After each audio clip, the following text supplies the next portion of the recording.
الحمد لله رب العالمين والعاقبة للمتقين ولا عدوان إلا على الظالمين. صلى الله عليك يا رسول الله، صلى الله عليك يا حبيب الله، صلى الله عليك يا أمير المؤمنين، صلى الله عليك يا المؤمنين، يا فاطمة الزهراء، يا سيدة نساء العالمين، صلى الله عليك يا حسن المجتبى، صلى الله عليك يا أبا عبد الله الحسين، وعلى الأرواح التي حلت بفنائك يا مولاي. عليكم مني سلام الله أبدا ما بقيت وبقي الليل والنهار، ولا جعله الله الآخر العهد مني لزيارتكم.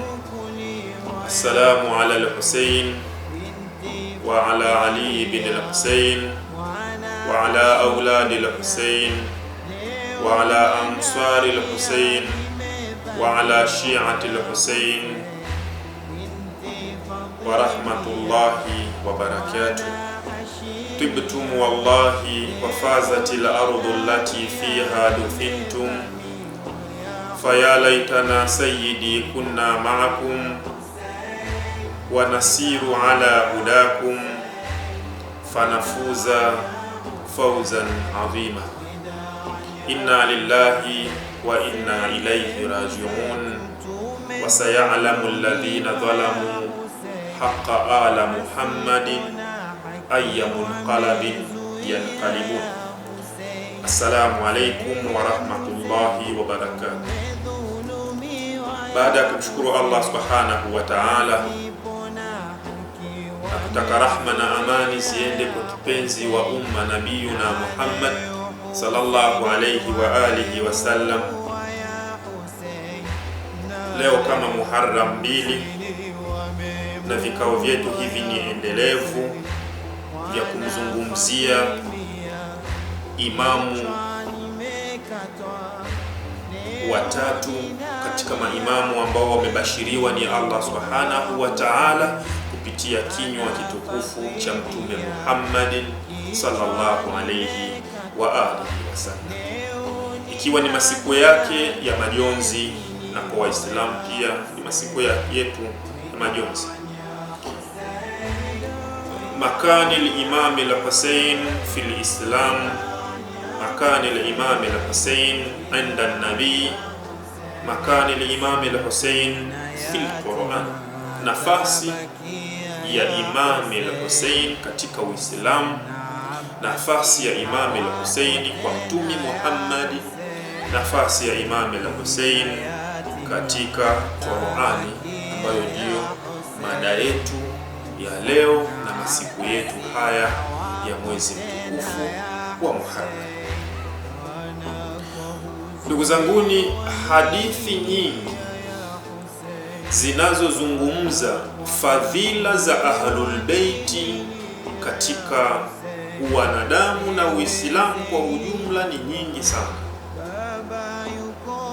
Aya nyingi kwenye Qur'an zikionyesha utukufu wa Ahlul Baiti alayhimus salam, nafasi ya Ahlul Baiti alayhimus salam, na vitabu vyote vya Kiislamu vimenukuu ya kwamba lafudhi Ahlul Bait katika Qur'ani, alqasdu minhum, makusudio ya Ahlul Baiti alayhimus salam ni watu ambao hawazidi 5, hawapungui 5, ambao hawa watu ni al-Imam, ni Mtume mwenyewe, baba mwenyewe Mtume Muhammad sallallahu alayhi wa alihi wasallam, alafu anakuja bintiye mtukufu Fatima az-Zahra alayha salam, anakuja mumewe na Fatima ambaye ni Ali ibn Abi Talib alayhi salam, ambaye ni watatu huyu.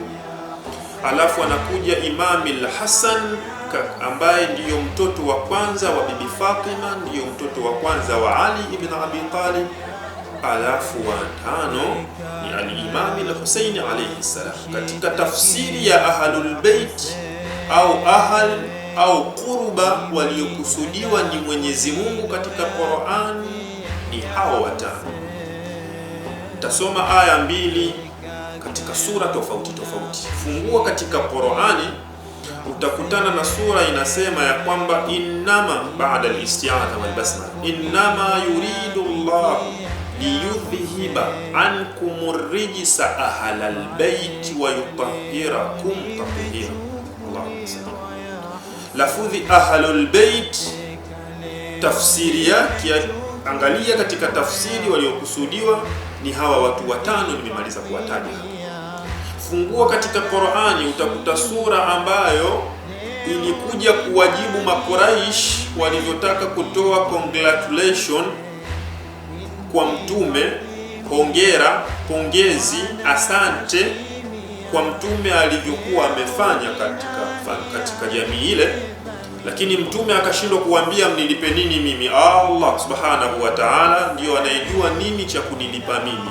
Qur'ani ikaja ikazungumza ya kwamba kul la as'alukum alayhi ajra, ewe mtume waambie hawa masahaba, hawa watu wako, uhitaji kwa wao chochote, ujira wowote, zawadi yoyote, mali yoyote, pesa zozote kwa wao hao watu, isipokuwa just one thing, unataka kitu kimoja, illa almawaddata fil qurba, isipokuwa ni mapenzi kwa ahlul baiti alayhi salam. Ndio kinahitajia uwafanyie mapenzi familia ya mtume. Kwa hiyo neno qurba, illa almawaddata fil qurba, kalimatu qurba, neno qurba waliokusudiwa ni hawa watano ambao nimemaliza kuwataja. Muharram ya pili leo, ambayo mada yetu ni hiyo ya kwamba Mwenyezi Mungu Subhanahu wa Ta'ala na Mtume Muhammad sallallahu alayhi wa alihi wasallam wao wenyewe hawakuhitajia lolote kwa mtu yoyote,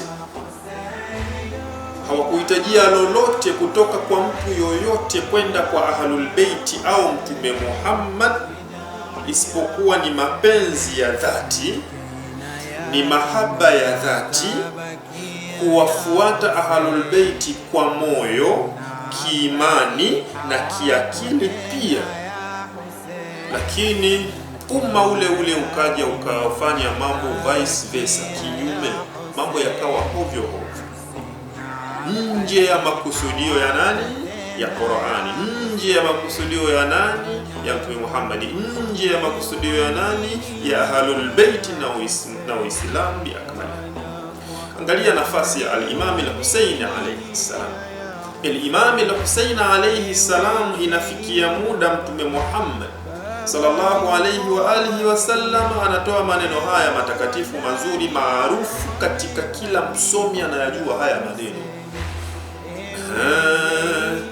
Na hii ndiyo maana ya kujua, yani mtu kuwa na ilmu na mtu kuwa ni mtambuzi. Kuna tofauti kubwa sana. Mtu ni msomi lakini hatambui mambo. Ndio Kiswahili cha sasa hivi watu wanasema ya kwamba sasa hivi jamii imebaki ni jamii ambayo ina wasomi wajinga sana. Wasomi wajinga sana. Mtume Muhammad sallallahu alaihi wasallam anasemaje? Anasema Husainun minni wa ana min Husain, ahabba Allahu man ahabba Husain. Husaini atokana na mimi na mimi natokana na yeye. Hii haikusudii kwamba kwa sababu ni mjukuu wake, ni mtoto wa binti yake. No. Kuna makusudio maalum tutayaeleza kwenye vipindi vijavyo. Wa ana min Husain, na mimi natokana na Husain.